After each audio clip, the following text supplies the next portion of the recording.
നമസ്കാരം.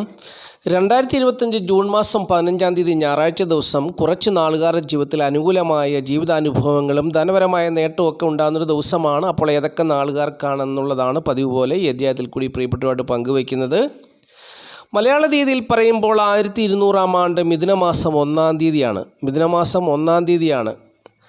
1200-ാം ആണ്ടിലെ മിഥുനമാസം 1-ാം തീയതിയാണ് ഞായറാഴ്ച ദിവസം. ഞായറാഴ്ച ദിവസം രാവിലെ 6:44 സൂര്യൻ മിഥുനൻ രാശിയിലേക്ക് കടന്നു ചെല്ലുക. അപ്പോൾ എല്ലാവരും വിചാരിക്കും ശനിയാഴ്ച അർദ്ധരാത്രി കഴിഞ്ഞാൽ പിന്നെ മിഥുനമാസം 1-ാം തീയതിയാണ്. അപ്പോൾ മിഥുനമാസം 1-ാം തീയതിയാണ്, അതൊക്കെ ശരിയാണ്.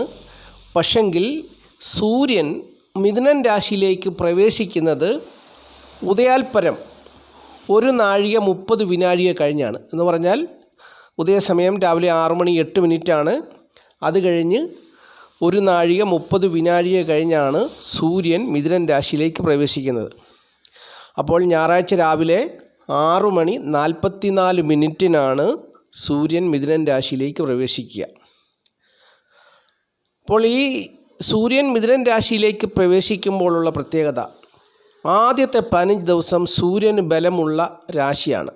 ഹോര എന്ന നിയമപ്രകാരം സൂര്യന് ബലമുള്ള 15 ദിവസമാണ് മിഥുനൻ രാശിയിലെ ആദ്യത്തെ 15 ദിവസം.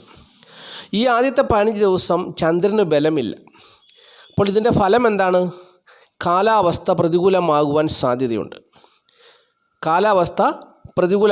സാധ്യതയുണ്ട്. നല്ല മഴയൊക്കെ, അതിശക്തമായ മഴയൊക്കെ ഉണ്ടാകുവാൻ സാധ്യതയുണ്ട്. പ്രകൃതിയിൽ പല വിധത്തിലുള്ള ദുരിതങ്ങളും പ്രതിസന്ധികളും ഒക്കെ ഉണ്ടാകുവാൻ സാധ്യതയുണ്ട്. അപ്പോൾ എല്ലാവരും ഒന്ന് സൂക്ഷിക്കുക. പ്രതിസന്ധികളും പ്രശ്നങ്ങളുമൊക്കെ വന്നു ചേരാൻ സാധ്യതയുള്ളൊരു സമയമാണ്. രോഗങ്ങൾ വന്നു ചേർന്ന് ആശുപത്രിയിൽ അഭയം പ്രാപിക്കാം. അതുപോലെ തന്നെ കാലാവസ്ഥ പ്രതികൂലമാകുമ്പോൾ ജോലിയില്ലാതെ വരാം. യാത്രയൊക്കെ ചെയ്യുമ്പോൾ ആപത്തുകളും അനർത്ഥങ്ങളും ഒക്കെ സംഭവിക്കാം. മരം ഒടിഞ്ഞു വീഴാം, മല ഇടിഞ്ഞു വീഴാം, റോഡ് തകർന്നു പോകാം. അങ്ങനെ പ്രകൃതിയിൽ പല വിധത്തിലുള്ള പ്രതിസന്ധികളും പ്രശ്നങ്ങളും ഒക്കെ ഉണ്ടാകുവാൻ സാധ്യതയുള്ള സമയമാണ്. പണ്ടത്തെ കാലത്ത് മിഥുനം കർക്കിടക മാസത്തിൽ വീട്ടിൽ നിന്ന് വെളിയിലേക്ക് ഇറങ്ങാൻ പറ്റാത്ത പോലെയുള്ള ഒരു അന്തരീക്ഷമായിരുന്നു അന്ന്. ഇന്നിപ്പോൾ കാലമൊക്കെ മാറിയതനുസരിച്ച് മഴയൊക്കെ ആവശ്യത്തിനുണ്ട്, മഴയൊക്കെ കൂടുതലാണിപ്പോൾ. എന്നാൽ അന്നത്തെ മഴയും ഇന്നത്തെ മഴയും തമ്മിൽ വ്യത്യാസമുണ്ട്. അന്ന് തുള്ളി തോരാതെ രാവും പകലും പെയ്താൽ ഭൂമി ഇടിയുന്നില്ല, അതുപോലെ തന്നെ റോഡ് താഴുന്നില്ല. അങ്ങനെയുള്ള ഒരുപാട് പ്രത്യേകതകളുണ്ട്. അന്ന് കുളമുണ്ടായിരുന്നു, വയലുണ്ടായിരുന്നു, പാടശേഖരങ്ങളുണ്ടായിരുന്നു, വെള്ളം കെട്ടിയൊക്കെ നിൽക്കുവാൻ സ്ഥലങ്ങളുണ്ടായിരുന്നു, മലയൊക്കെ അതുപോലെ ഉണ്ടായിരുന്നു, പുഴകളുണ്ടായിരുന്നു, അരുവികളുണ്ടായിരുന്നു. ഇതൊക്കെ ഇന്നില്ലിപ്പോൾ.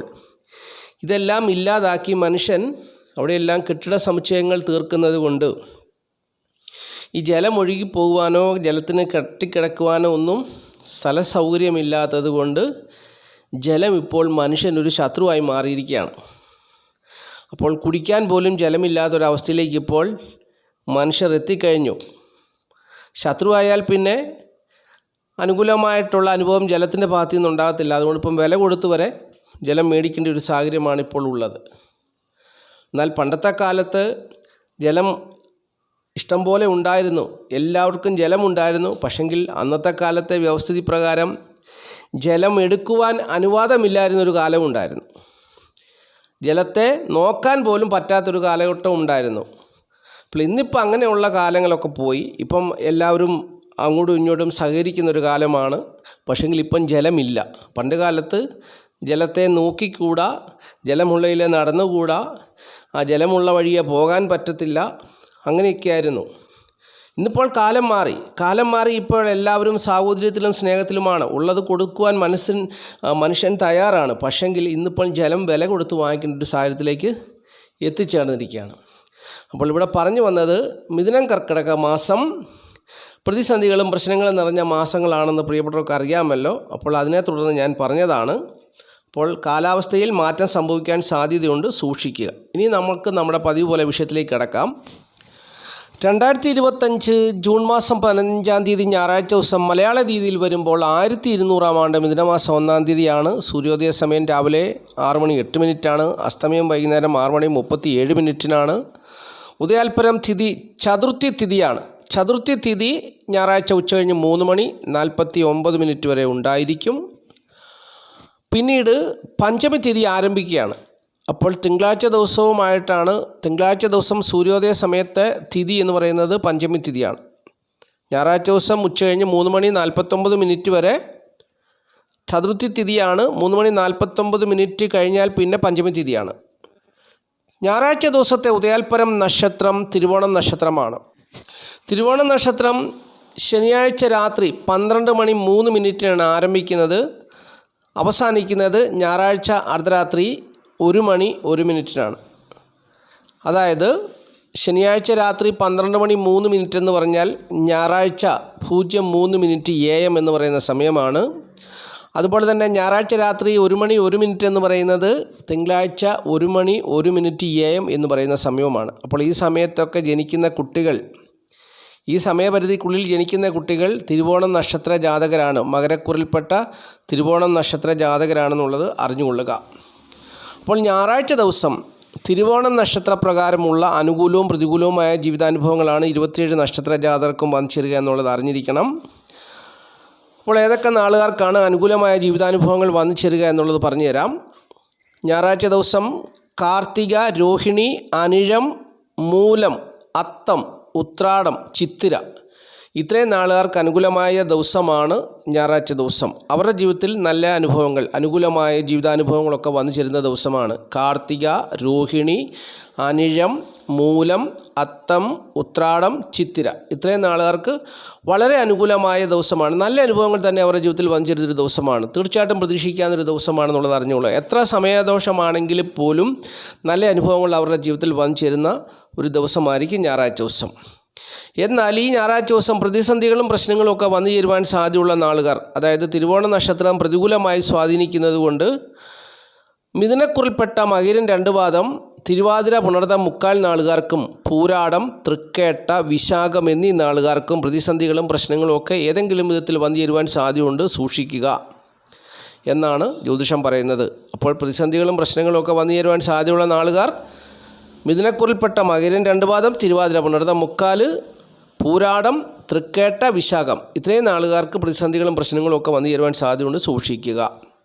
ബാക്കിയുള്ള നാളുകാരെക്കുറിച്ച് ചിന്തിക്കുമ്പോൾ സുഖദുഃഖ സമ്മിശ്രമായ ജീവിതാനുഭവങ്ങളായിരിക്കും എന്നുള്ളതും അറിഞ്ഞുകൊള്ളുക.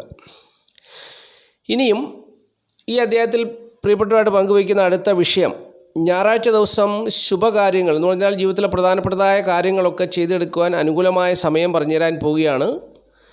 ഞായറാഴ്ച രാവിലെ 6:08 മുതൽ 9:08 വരെയുള്ള സമയം ശുഭസമയമാണ്, പ്രധാനപ്പെട്ട സമയമാണ്. പിന്നീട് 10:38 മുതൽ ഉച്ചകഴിഞ്ഞ് 3:08 വരെയുള്ള സമയവും നല്ല സമയമാണ്, ശുഭസമയമാണ്. ജീവിതത്തിലെ പ്രധാനപ്പെട്ടതായ കാര്യങ്ങൾ ചെറുതാകട്ടെ വലുതാകട്ടെ ഏത് കാര്യങ്ങളും ചെയ്തെടുത്താൽ വിജയമുണ്ടാകുന്ന ഒരു സമയമാണ്. അപ്പോൾ അത് ജ്യോതിഷം വേർതിരിച്ച് പറഞ്ഞു തരുന്നു. ഈ സമയത്ത് തന്നെ ചെയ്ത് മുമ്പോട്ട് പോവുക. ജീവിതത്തിൽ അഭിവൃദ്ധി ഉന്നമനം ഉണ്ടാകും. അപ്പോൾ ഒരു ദിവസം കൊണ്ടോ 2 ദിവസം കൊണ്ടല്ല, നിങ്ങളിങ്ങനെ തുടർച്ചയായിട്ട് ചെയ്തു പോകുമ്പോൾ 2-3 വർഷം കൊണ്ടൊക്കെ ജീവിതത്തിൽ വലിയ മാറ്റങ്ങൾ സംഭവിക്കും. അപ്പോൾ ഞാൻ ഈ വീഡിയോ തുടങ്ങിയ സമയം മുതൽ പറയുന്നു, ഇപ്പോൾ 2 വർഷം കഴിഞ്ഞു വീഡിയോ തുടങ്ങിയിട്ട്. ഇപ്പോൾ 2 വർഷത്തിലധികമായിട്ട് വീഡിയോ ഇങ്ങനെ പോകുന്നു. ആദ്യകാലം മുതൽ ചെയ്തു പോകുന്നവരുടെയൊക്കെ ജീവിതത്തിൽ ഒരുപാട് നേട്ടങ്ങളാണ്. അവരുടെയൊക്കെ ജീവിതത്തിൽ ഒരുപാട് സമാധാനവും സന്തോഷവും ഒരു ധൈര്യം വരെ അവർക്ക് ഉണ്ടായിട്ടുണ്ട്. ജീവിക്കണമെന്നുള്ളൊരു ജീവിച്ചു പോകാമെന്നുള്ളൊരു ധൈര്യം, ഏത് പ്രതിസന്ധികളെയും പ്രശ്നങ്ങളെയും അതിജീവിക്കുവാനുള്ളൊരു കരുത്തൊക്കെ അവർക്ക് വന്നിട്ടുണ്ട്. ഒത്തിരി പേര് എന്നോട് അങ്ങനെ പറയുന്നുണ്ട്. എല്ലാം ഈ സമയം നോക്കിയാണ് ചെയ്യുന്നത്. അപ്പോൾ അവരുടെ ജീവിതത്തിൽ ഒരു ക്രമീകരണം, എല്ലാത്തിനോട്ട് അടുക്കും ചിട്ടയുമായിട്ട് നല്ല രീതിയിൽ ഒരുപാട് കുടുംബങ്ങൾ അങ്ങനെ സന്തോഷത്തോടു കൂടി ജീവിക്കുന്നു. അതൊക്കെ കേൾക്കുമ്പോൾ വളരെ സന്തോഷമുണ്ട്. എന്നെക്കൊണ്ട് ഈ ഭൂമിയിൽ എന്ത് ചെയ്യാൻ പറ്റിയെന്ന്, ജീവിച്ചിരിക്കുമ്പോൾ നമുക്ക് ഈ ഭൂമിയിൽ മറ്റുള്ളവർക്ക് വേണ്ടി എന്ത് ചെയ്യാൻ പറ്റി, എന്ത് ചെയ്യാൻ കഴിഞ്ഞു എന്ന് ചിന്തിക്കുമ്പോൾ എന്നെക്കൊണ്ട് പണം കൊടുത്ത് സഹായിക്കാൻ നിർവാഹമില്ല. പക്ഷേ ഇങ്ങനെയുള്ള കാര്യങ്ങളൊക്കെ പറഞ്ഞു കൊടുത്ത് ഇതിൽ വിശ്വസിക്കുന്നവരൊക്കെ കുറച്ച് പേരേ ഉള്ളൂ. ആ വിശ്വസിക്കുന്നവർക്ക് അതിൻ്റേതായിട്ടുള്ള ഗുണവും നേട്ടവും ഈശ്വരാനുഗ്രഹവും ഒക്കെ ഉണ്ടാകും. പ്രത്യേകിച്ച് മഹാദേവൻ്റെ അനുഗ്രഹവും ഉണ്ടാകും എന്നുള്ളതും ഞാൻ ഈ സമയത്ത് ഓർപ്പിക്കുകയാണ്. ഇനി ജ്യോതിഷത്തിൻ്റെ ഉപവിഭാഗമായ സംഖ്യാശാസ്ത്രം പറയുന്നു. സംഖ്യാശാസ്ത്രം പറയുന്ന ഇംഗ്ലീഷ് മാസ തീയതി വെച്ചാണല്ലോ. തീയതി 15 ഒറ്റ സംഖ്യ വെക്കുമ്പോൾ 6 വരും. ഏതൊരു മാസത്തെയും 6, 15, 24 എന്നീ തീയതികളിൽ ജനിച്ചവർക്ക് ഈ ഞായറാഴ്ച ദിവസം പ്രതികൂലമായ ജീവിതാനുഭവങ്ങൾ വന്നു ചേരുവാൻ സാധ്യതയുള്ള ദിവസമാണ്. അപ്പോൾ അതിന് പരിഹാരം പറയുന്നത് കടും നീല, ചുവപ്പ്, പച്ച എന്നീ നിറങ്ങളിലുള്ള വസ്ത്രങ്ങൾ ധരിക്കുക.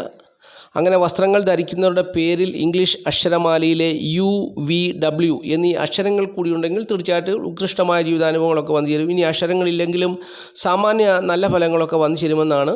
കടുനീല, ചുവപ്പ്, പച്ച നിറങ്ങളുള്ള വസ്ത്രങ്ങൾ ധരിക്കണം. അപ്പം പേരിൽ അക്ഷരമാലയിൽ ഇംഗ്ലീഷ് അക്ഷരമാലയിലെ UVW ഇല്ലെങ്കിൽ പോലും കടുനീല, ചുവപ്പ്, കടുംപച്ച എന്നീ നിറങ്ങളുള്ള വസ്ത്രങ്ങൾ ധരിച്ചാൽ സാമാന്യ നല്ല അനുഭവങ്ങൾ വന്നു ചേരും. പ്രതികൂലമായിട്ടൊന്നും വന്നു ചേരത്തില്ലെന്നാണ് സംഖ്യാജ്യോതിഷം പറയുന്നത്. ഇനി ഈ അധ്യായത്തിലെ അവസാനത്തെ കാര്യം കൂടി പറഞ്ഞ് അവസാനിപ്പിക്കാം. അതായത് ധനപരമായിട്ടുള്ള നേട്ടം.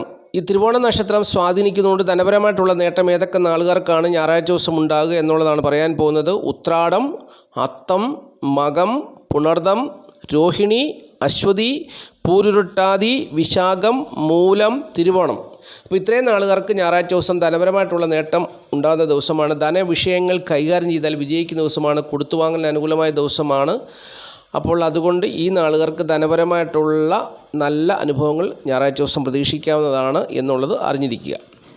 അപ്പോൾ ഇത്രയും കാര്യങ്ങളാണ് ഈ അധ്യായത്തിൽ കൂടി പ്രിയപ്പെട്ടവരായിട്ട് പതിവുപോലെ പങ്കുവച്ചത്. എല്ലാവരെയും മഹാദേവൻ സമൃദ്ധിയായിട്ട് അനുഗ്രഹിക്കട്ടെ. ആദ്യമായിട്ട് ഈ ചാനൽ കാണുന്ന പ്രിയപ്പെട്ടവർ ഈ ചാനൽ സബ്സ്ക്രൈബ് ചെയ്യുക, ലൈക്ക് ചെയ്യുക, ഷെയർ ചെയ്യുക, കമൻറ്റ് ചെയ്യുക. നല്ല നല്ല കമൻറ്റുകളൊക്കെ രേഖപ്പെടുത്തി മഹാദേവൻ്റെ അനുഗ്രഹം ഏറ്റുവാങ്ങുക, ജീവിതാപൂർത്തി ഉണ്ടാക്കിയെടുക്കുക. മഹാദേവൻ അനുഗ്രഹിക്കും. തീർച്ചയായിട്ടും നന്മ വരട്ടെ, നല്ലത് വരട്ടെ എന്നുള്ള പ്രാർത്ഥനയോടുകൂടി നിർത്തുന്നു. നന്ദി, നമസ്കാരം. Master mind of knowledge astrology Malayalam.